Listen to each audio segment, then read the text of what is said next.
किसी की जमीन जायदाद ना हड़पना, जितना तुम्हारा है उतने में ही खुश रहना, मेहनत करके कमाना बढ़ाना, दूसरे का एक रत्ती एक इंच जमीन जायदाद ना अपनाओ, क्योंकि ईश्वर के घर देर है अंधेर नहीं है। जब ईश्वर की लाठी चली तो धृतराष्ट्र का वंश नष्ट हो गया, पानी देने वाला कोई नहीं बचा। ईश्वर थोड़ा God mills grind slow but sure, विश्वास रखिएगा। ईश्वर की लाठी धीरे चलती है, ईश्वर की चक्की धीरे धीरे गेहूं पीसेगी पर पीसेगी जरूर। कभी एक चवन्नी आपके खाते में बेवजह किसी की ना आवे, एक रत्ती एक इंच जमीन बेवजह आपके खाते में ना आवे। भैया हमारी मेहनत की रोटी हम नमक रोटी खाएंगे, पर दूसरों का छप्पर भोग हम बेईमानी से ना हड़पेंगे। हम सुखी हैं साइकिल में, हमें बेईमानी करके धन्ना सेठ नहीं बनना, हम साइकिल में खुश है, साइकिल में चलेंगे। पैसा कमाओ, मेहनत का कमाओ। बेईमानी किसको फलीभूत, क्या रावण को बेईमानी फलीभूत? भाई रावण ने भी तो अपने भाई का धन हड़प लिया था, कुबेर का। पुष्पक विमान कोई रावण के बाप का थोड़ी था, कुबेर को मिला था। भाई का विमान हड़प लिया, भाई की संपत्ति हड़प ली रावण ने, क्या हुआ?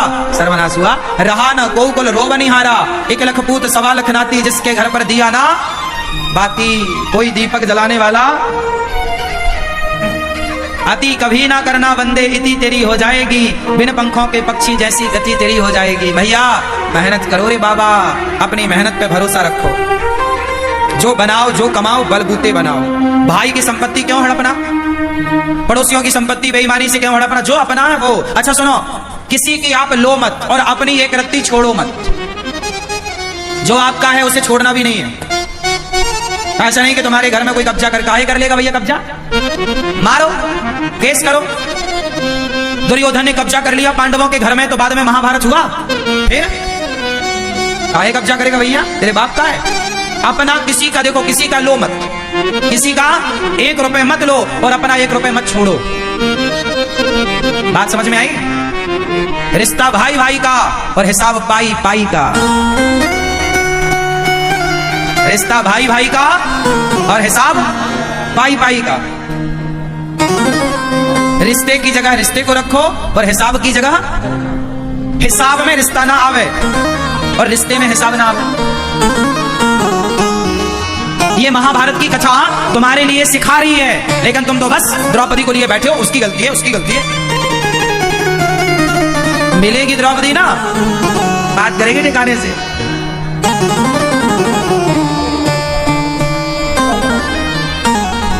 क्यों भैया, चश्मा वाले भैया सही है? किसकी गलती है? धृतराष्ट्र की है, बंटवारा क्यों नहीं किया? और सुनो, जितने बूढ़े यहाँ बैठे हैं, आप लोगों के लिए मतलब की बात बोल दूं, आप लोग जल्दी से अपने बच्चों का बंटवारा कर दो। यदि आप बंटवारा नहीं कर पाए और आप यदि तय हो गए तो आपके बच्चे आपस में लड़के मर जाएंगे। आज भारत में जितना भी भाई भाइयों का झगड़ा है वो केवल बाप की गलती के कारण है। मर गया, बंटवारा किया ही नहीं, अब बच्चे बोल रहे हैं ये मैं लूंगा ये मैं लूंगा। इसलिए मरने के पहले बिल्कुल बंटवारा कर दो, बाद में लिख दो ये वाला खेत तेरा, ये दुकान तेरी, ये घर तेरा। हाँ, लेकिन मेरे मरने के बाद तुम सब अपना अपना लेना, पर जीते जी साथ में रह सकते हो तो रहो, लेकिन कर दो। क्योंकि बंटवारा प्रकृति का, राम लक्ष्मण का बंटवारा हुआ। बंटवारा अटल सत्य है, करना ही पड़ेगा, ये प्रकृति का नियम है। आज नहीं कल, कल नहीं, जीते जी भाई दोनों भाई लड़कर के अलग हों, उससे अच्छा प्यार मोहब्बत से अलग हों, ताकि वो अलग होकर भी एक रह सकें। ऐसा भी बंटवारा क्या कि वो एक होकर के भी वो एक ना हो पाए। आज भाई भाई का दुश्मन बना है, देख लेना संसार में। भाई भाई के घर नहीं जाता, शादी हो रही है बड़े भैया की बेटी की, छोटा भाई नहीं जा रहा है, बड़े भाई ने बुलाया ही नहीं। छोटे भाई के बेटे का ब्याह है, बड़ा भैया नहीं जा, सारा संसार आ रहा है, सारे रसगुल्ले खा रहे हैं, बस सगा भाई नहीं आ रहा है। क्यों? क्या मुद्दा था? बंटवारा मुद्दा था। और क्या ये आग किसने लगाई? वो बाप जो मर गया, बंटवारा किया ही नहीं। धृतराष्ट्र ना बनना तुम लोग, सही बोल रहा हूं, कान खोल के सुनना। धृतराष्ट्र बनोगे, तुम्हारा आपस में परिवार लड़के मर जाएगा, और तुम्हारा परिवार आपस में लड़के मरा तो जिम्मेदार तुम हो। परिवार में यदि फूट पड़ती है तो जिम्मेदार बूढ़े होते हैं। तुम कहां थे जब तुम्हारे बच्चे आपस में लड़ रहे थे? तुम कहां थे जब तुम्हारे बच्चों में आपस में वो द्वेष पैदा हो रहा था, घृणा पैदा हो रही थी, नफरत? तुम क्यों नहीं आग बुझाए? यदि आग लग जाएगी घर में तो तुम जल्दी जाके बुझाते नहीं हो क्या? पानी डालते हो, कैसे भी करके बुझाते हो। ऐसा थोड़ी कि आग लगी तुम तमाशा हाँ लगी आग जलने, ऐसा थोड़ी होता है। कहीं आग लगेगी आप तुरंत जाओगे बुझाओगे। ऐसे जब भाई भाई के बीच में आग लगी क्यों नहीं बुझाया? क्यों नहीं बुझाई, क्यों धधकने दी आग, और आज रोते हो कि भाई भाई लड़ रहे हैं। मेरी बात मानो, भाइयों को प्यार से रहना चाहिए, लेकिन मैंने वही बात बोली, रिश्ता भाई भाई का और हिसाब पाई पाई का। जिस घर का हिसाब पाई पाई का होगा उस घर के रिश्ते भाई भाई मिलजुल के रहेंगे, और जहां हिसाब पाई पाई का ना होगा वहां भाई भाई कभी मिलजुल के रह ही नहीं सकते। क्यों मैया, सही है कि गलत है? सास क्या करती है, बड़ी बहू को थोड़ा ज्यादा सोना दे देती है, छोटे बहू को थोड़ा कम सोना देती है। बाप क्या करता है, बड़े बेटे को थोड़ा ज्यादा जमीन जायदाद दे दिया, थोड़े कम। काहे भैया, तो औलाद तो तुम्हारी है, तुमने तो पैदा किया था। जब औलाद तुम्हारी पैदा तुमने किया तो बंटवारे में फिर पक्षपात क्यों, बराबर क्यों नहीं? जो माँ बाप अपनी औलाद के साथ विश्वासघात करते हैं, जो माँ बाप अपने बच्चों के बंटवारे में गलत डिसीजन देते हैं, गलत तरीके से बंटवारा करते हैं, वो माँ बाप मरकर सीधा नरक जाते हैं, उनका रिजर्वेशन वहां कंफर्म है। तुम औलाद देखो, गलतियां केवल बच्चों की नहीं होती कि बच्चे ही सेवा, हाँ बच्चे सेवा करें माँ बाप की, बच्चे पलकों पे रखें माँ बाप को, ये बच्चों का धर्म है, लेकिन माँ बाप का भी तो कुछ धर्म होता होगा। माँ बाप का धर्म यह है कि तुम बच्चों के साथ कोई पक्षपात ना करो, कोई पक्षपात नहीं। बंटवारा है तो दो। पहले के राजा लोग भी ऐसे ही करते थे, अपने राज्य के दो टुकड़े करते थे, एक हिस्सा एक बेटे को, दूसरा हिस्सा दूसरे बेटे को राजा। अब देखो राम जी ने, पिता चले गए ना, तो राम जी ने बंटवारा किया। भाई बाप मर जाएगा तो बड़े भाई पिता की तरह होता है, यदि बाप किसी का मर जाए तो बड़ा भाई बंटवारा करे, 1 रुपया ज्यादा ना रखे भाई का, बड़ा भाई बाप बन के बंटवारा राम जी ने किया। मथुरा का राजा शत्रुघ्न जी को बनाया, लखनऊ के राजा लक्ष्मण जी को बनाया। लखनऊ क्या है, लक्ष्मणपुर है, लखनऊ लक्ष्मणपुर, लक्ष्मण जी को लखनऊ का राजा बनाया। अयोध्या के राजा राम बने, भरत जी को भी राजा बनाया। वो गए नहीं, रहे साथ में, लेकिन सत्ता तो राम ने दे दी। भाई अपना धर्म यही है, यही धर्म है, हिसाब पाई पाई का और रिश्ता भाई भाई का। पांडवों का सही सही बंटवारा होता तो ये महाभारत की स्थिति, क्यों जी बात सही है? तो आप लोगों ने बंटवारा कर दिया कि नहीं? क्या अभी भी सब चाबियां आपके पास है? कुछ चाबियां दे दो बच्चों को, बेचारे वो भी कमाए खाएं।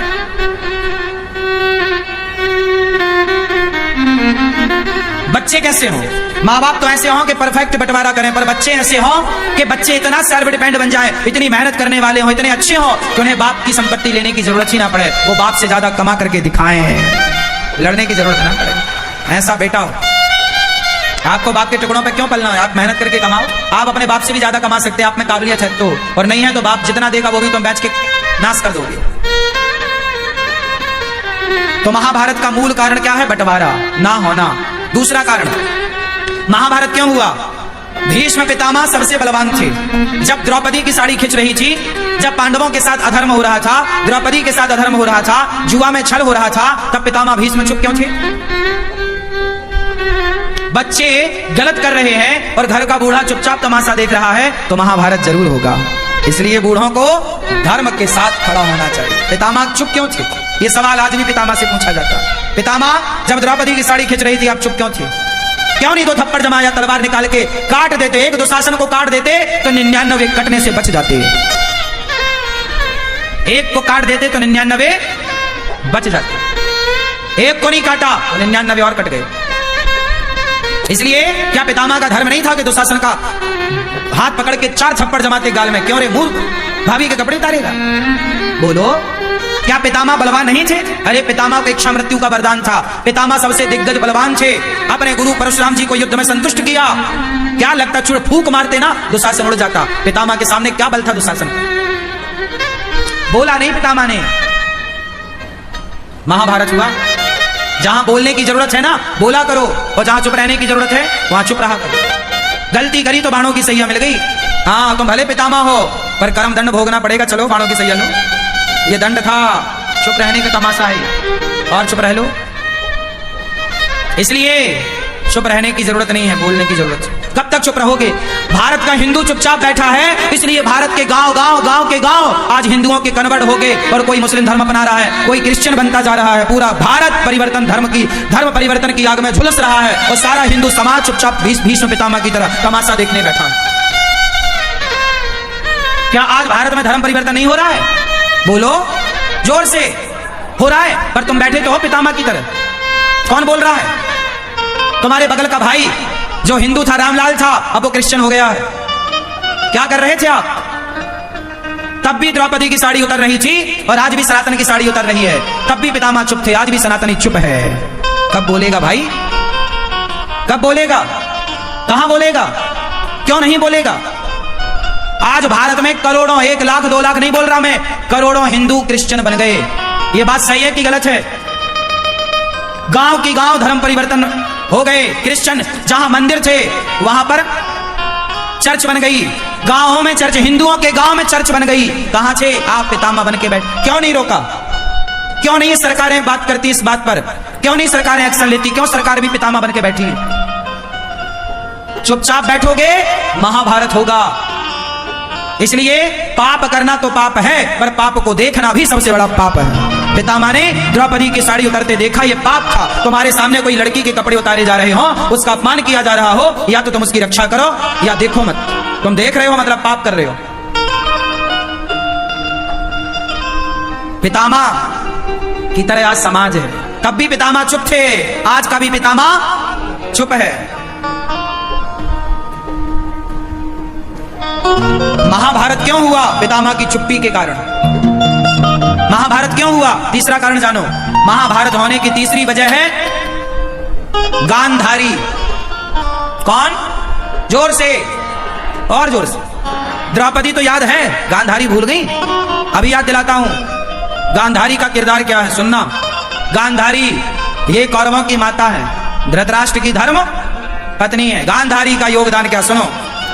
ये वही गांधारी है जब दुर्योधन पर संकट आया तो बोलती हैं कल सारे कपड़े उतार के आ जाना, मैं तुझे देखूंगी, पट्टी हटाऊंगी आंखों की, मेरी शरीर की, मेरी नजर तेरे शरीर पर पड़ेगी, तू वज्र का हो जाएगा। ये बात पता है आपको कि गांधारी ने बोला था आखिरी में कि सारे कपड़े उतार के आना, मैं तुझे देखूंगी, क्योंकि गांधारी एक पतिव्रता नारी है और वो जिसे देख लेगी तो वो शरीर उसका वज्र का हो जाएगा, कोई मार नहीं सकता। ये एक पतिव्रत नारी का धर्म है। पतिव्रता नारी वो अपनी सारी शक्ति दुर्योधन में डालना चाहती है। गया दुर्योधन, गया, भगवान ने देखा कहां जा रहा है, बोले मांग ने बुलाया है। भगवान ने देखा कपड़े सारे उतार रखे थे, नंग धड़ंग जा रहा है, शर्म नहीं आती? कुछ तो लपेट। तो भगवान ने वो पत्तों की टॉवेल बना के लपेटवा दी, जांग वांग ढक गई। गया, गांधारी ने कहा कुछ कपड़े तो नहीं है, बोला कपड़ा नहीं है। खोला तो पूरा शरीर दुर्योधन का वज्र का हो गया, पर जांघों पर नजर नहीं पड़ी क्योंकि पत्ते से ढक रखा था।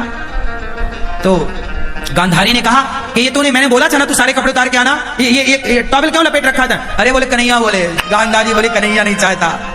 श्राप दे दिया कन्हैया को कि जैसे मेरी आंखों के सामने मेरा वंश समाप्त हुआ है कन्हैया, जैसे मेरे बच्चे आपस में लड़कर मर गए, तेरा वंश भी आपस में लड़के मर जाएगा। तो भगवान श्री कृष्ण के 56 करोड़ यदुवंशी जो आपस में लड़के मरे, वो गांधारी माता का श्राप था। अब बात क्या थी, वो मुद्दे की बात सुनो। अब मैं आपसे एक सवाल करूंगा। गांधारी माता ने आंखों की पट्टी हटाई किसके लिए?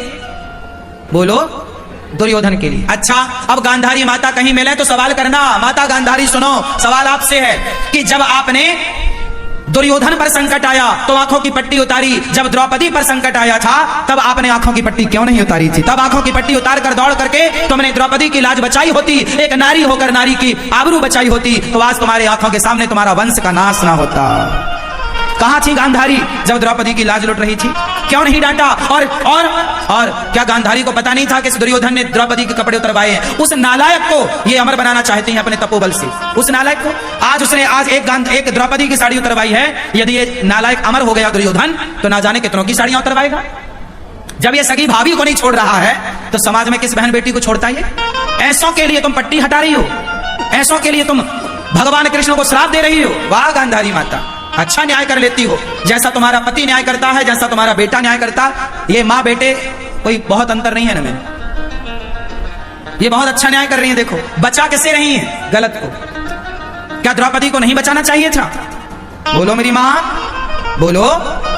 तुम्हारा बेटा बिगड़ेगा ना तो सवाल तुमसे पूछा जाएगा। तुम माँ हो ना, क्या संस्कार दिया तुमने? कैसी माँ हो? पैदा करके छोड़ दिया? ऐसे पैदा करके तो सुअर भी छोड़ देता है। तुम माँ हो ना, तो माता का धर्म काहे नहीं निभाया? क्या गांधारी का बेटा नालायक निकल गया दुर्योधन, तो क्या गांधारी माँ की जिम्मेदारी नहीं है? कैसे का सवाल गांधारी से नहीं पूछा जाएगा कि कैसे संस्कार दिए तुमने कि तुम्हारा बेटा भरी सभा में किसी के कपड़े उतार रहा है? क्या ये सवाल गांधारी से नहीं पूछा जाएगा? लेकिन आप लोग गांधारी से सवाल ना पूछकर द्रौपदी को गलत ठहराने में लगे हुए। आज तक 5,500 साल बाद भी आप द्रौपदी को गलत कह रहे हैं। आप गांधारी से सवाल नहीं करते, आप धृतराष्ट्र से सवाल नहीं करते, आप पितामह भीष्म से सवाल नहीं करते, आप दानवीर कर्ण से सवाल क्यों नहीं करते? कर्ण, भरी सभा में कर्ण बैठे थे। कर्ण तो धर्मज्ञ हैं, दानी हैं, समझदार हैं। दुर्योधन तो चलो नालायक है, पर कर्ण तो अच्छे हैं। क्या कर्ण को नहीं बोलना चाहिए मित्र, मैं तेरा दोस्त हूं यार, पर तू ये जो कर रहा है ना, भरी सभा में कपड़े उतार रही, गलत है। आपका दोस्त कौन होता है? दोस्त का मतलब ये नहीं कि मेरा दोस्त गलत करे तो मैं भी उसका साथ दूं। अरे दोस्त का मतलब ये है कि यदि मैं गलत करूं तो मेरा दोस्त मुझे रोके, भाई ये गलत है। क्यों? दोस्त का मतलब क्या है? कि गलत में साथ दे वो दोस्त, या गलत करने से रोके वो दोस्त? बोलो, साथ दे, रोके। भाई तुम्हारा दोस्त किसी महिला के कपड़े उतार रहा है तो तुम भी उतारने लगोगे कि अरे रोक भाई ये गलत है यार, तू मेरा दोस्त है, मैं तेरा भला चाहता हूं, ये गलत है, तू गलत कर, रोक। यदि तुम्हारा दोस्त गलत है तो उसके गाल में 2 थप्पड़ जमाने का क्या दोस्त को अधिकार नहीं है? क्यों नहीं जमाया दुशासन के गालों में थप्पड़?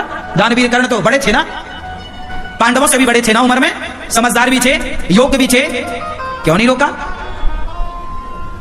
क्यों नहीं रोका? दानवीर कर्ण ने नहीं रोका, तमाशा देखते रहे और बोला, द्रौपदी तेरे 5 पति हैं, छठा मुझे बना ले, क्या बिगड़ जाएगा तेरा? जैसे 5 वैसे 6। ये बात कर्ण ने बोली थी। अब बताओ, उन दोस्तों की गलती है, इसलिए दोस्त सबको ना बनाओ। दोस्त ऐसा हो जो मेरी गलती पर मुझे मुख में डांट सके, यार गलत है। ऐसा दोस्त ना हो कि मैं गलती करूं और वो मेरा साथ दे, यार मैं तू मेरा दोस्त, मैं साथ दूंगा, नहीं, ऐसा दोस्त नहीं चाहिए मुझे जो मेरा गलत में मेरा साथ दे। ऐसा दोस्त बनाओ जो आपकी गलती करने में आपके सामने आकर खड़ा हो जाए, दोस्त ये काम गलत है, हाथ पकड़ ले आपको गलत काम करने से, रोके, ढाल बन के खड़ा हो जाए आपके सामने, मैं तुझे गलत नहीं करने दूंगा, तू दोस्ती करना चाहे कर, आज मेरी दुश्मनी कर ले तू, लेकिन मैं तुझे गलत नहीं करने दूंगा। ये दोस्त होता है, ये दोस्त नहीं होता।